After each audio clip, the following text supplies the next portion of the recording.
everyone, my name is Natalie, or you can call me Nat for short, and this is Chit Chat with Nat. I did originally make a video about my scar, and the numpty that I am, I accidentally deleted it, so we're here with a new one. So how are we all? How are we all coping in lockdown now that we've got our roadmap? This is really exciting. I'm really excited. I can't get comfortable on this chair. I'm a bit of a fidget. I'm going to try my best to explain this. Basically, my brain likes to jump from one thing to another thing, then it goes down to somewhere else, and then it goes back up. So I will try my best.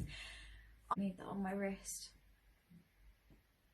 When I popped into the world, I got scratched by the nurse, and what's really interesting, it was on my cheek here, and as you can see, it's now there. I will pop an image.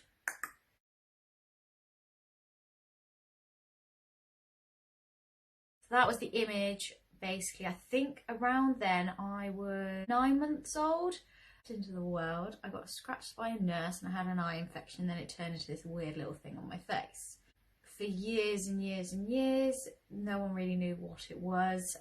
So it wasn't until I was in year 5 or year 6 at school, I was really badly bullied. Like, nobody really wanted to be my friend, and I thought it was because I'm just very like woo on the go and just mad.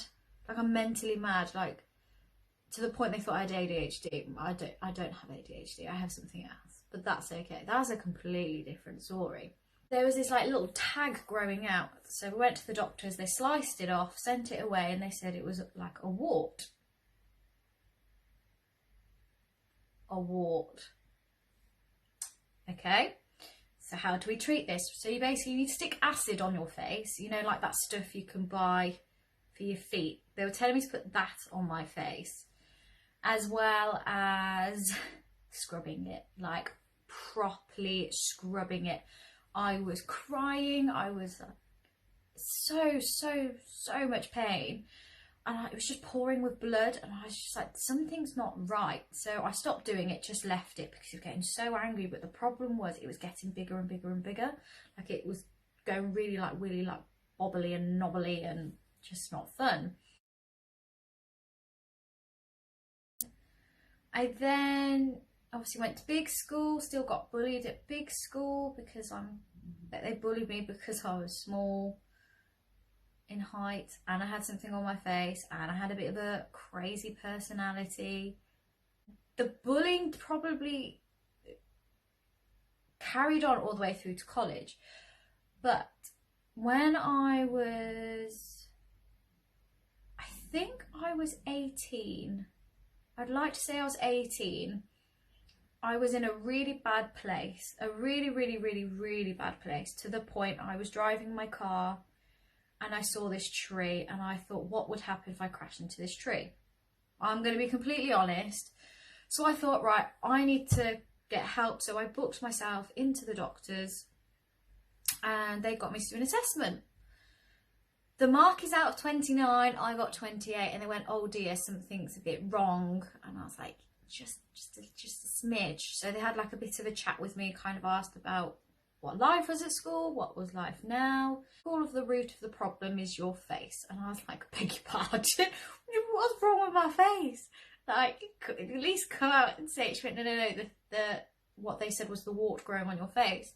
I'm going to refer you to a dermatologist. I was like, okay, amazing, let's go. Something's getting done. They sent me to the dermatologist, and I really hope this guy doesn't work anymore. I don't know if he was just having a grumpy day and he kind of took his anger out on me. I'm not really sure. Took one look at it and went, right, okay, it's this. Wrote it down on a piece of paper, which was nevus sebaceous. And I'm just looking at him going, so what is it? His reply was, Google it. The one thing that doctors and people tell you to do is to not Google things. And yet I was told to Google this. So I was 18 at the time, and I went home, Googled nevus sebaceous, and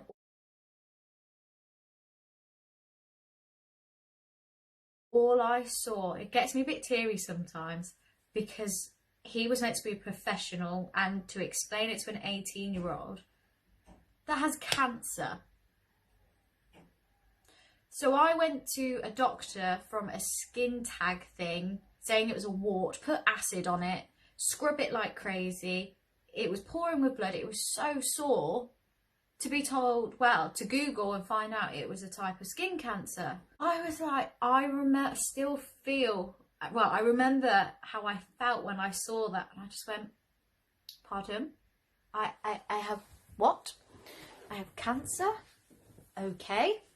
So then they sent me to who would be my plastic surgeon, and oh my goodness me, he was an angel, and he still is, and I can't thank him enough for explaining things to me, dumbing things down. And so when we met, he was like, was it explained to you? I was like, nope, it wasn't explained to me. I was given a name on a piece of paper, told to Google it. So I Googled it.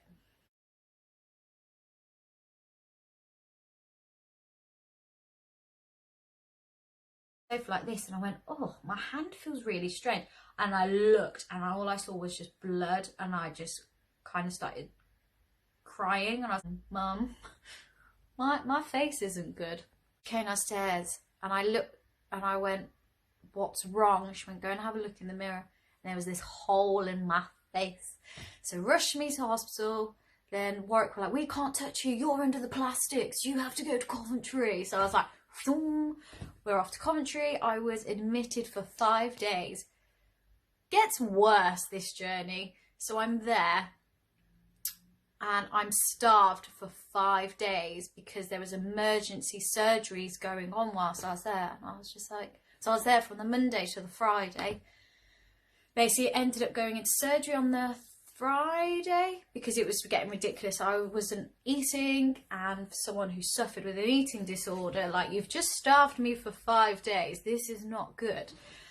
So then sent me home over the weekend.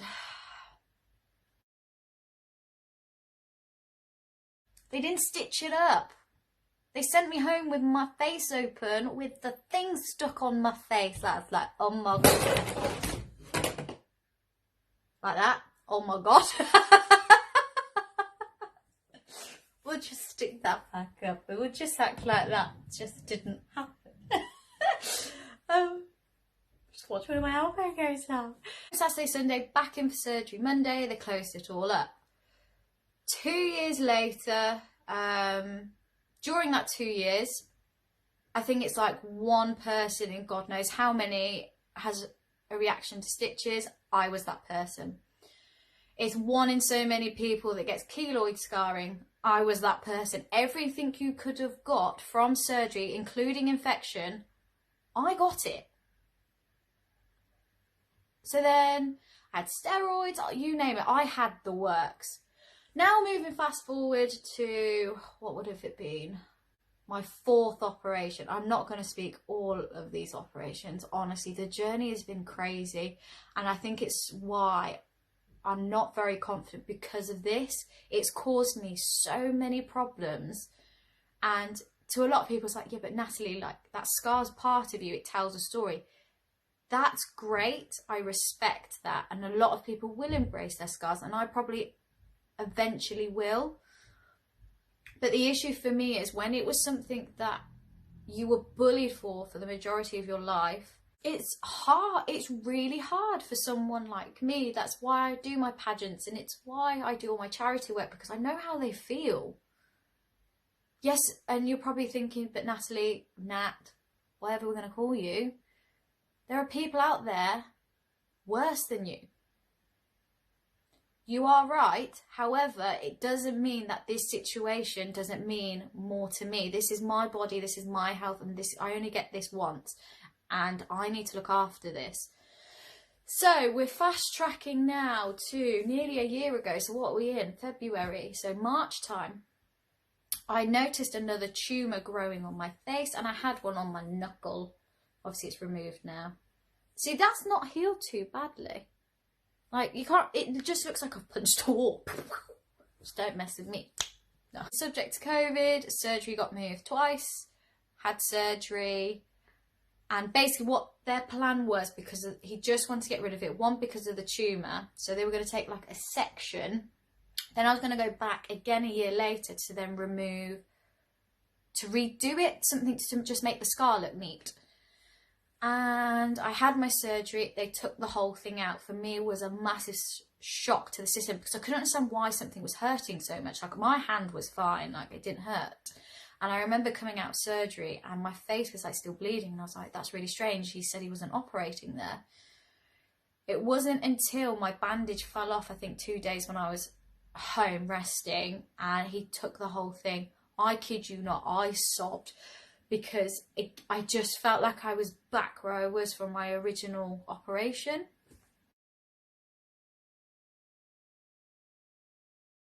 Moving on to recovery now. So I'm doing okay now. So it's been 2 months in surgery. So it was December the 7th, and we're in February the 25th. So I have a whiteboard with dates on, so I actually remember. So yes, 25th. So yeah, a good couple of months, nearly 3. So I was advised to have Kelo-cote, which, if I can move this, I'm hurting myself. My mum has like a delivery. You can see the big van. He's moving. That's not it. Where are you? I was told to use this, which is Kelo-cote. I actually use this for my knuckle. I don't really use it on my face, but I use this for my face, which is silicone sheets, which is what I've currently got on my face. So far, so good. It seems to be working. It's started to make it flat, because I am prone to keloid scarring, which is basically like a really fat scar. So basically this is to help like keep it hydrated, and just basically gets down into the root of the scar. Obviously scars are never going to go. It's just for me, because I'm so high risk to thick scarring, which I have one on my thumb, like that white lump. But now imagine that on my face. It's not very nice with all my pageants, my modelling and stuff. As you can see, my crowns are in the back. It turns out I did have cancer for about 26 years. It wasn't a wart, it was cancer. So my advice to you is, if you are worried about something, please get it checked. It could be just a wart, it could be absolutely nothing, it could be a mole, it could be this, it could be that. Just get it checked. I think if I wasn't in that bad place, I would probably still have the thing on my face now, but probably like triple the size. So I'm really glad for that kind of phase of my life, and for that doctor. I don't know who she is, and I really wish I knew who she was, just to go thank you, because she technically saved my life. Like, this could have gone horribly wrong, like horribly wrong. So I'm just very, very grateful. Thank you for listening and watching me. If you've got any questions, please ask me. I'm happy to answer anything. There will be an upcoming video about mental health, just to discuss tips of way of working out like your negative and positive mindsets. This has helped a couple of my friends so far. So yeah, if that's something you're interested in, please let me know. So like, subscribe, so give me a thumbs up.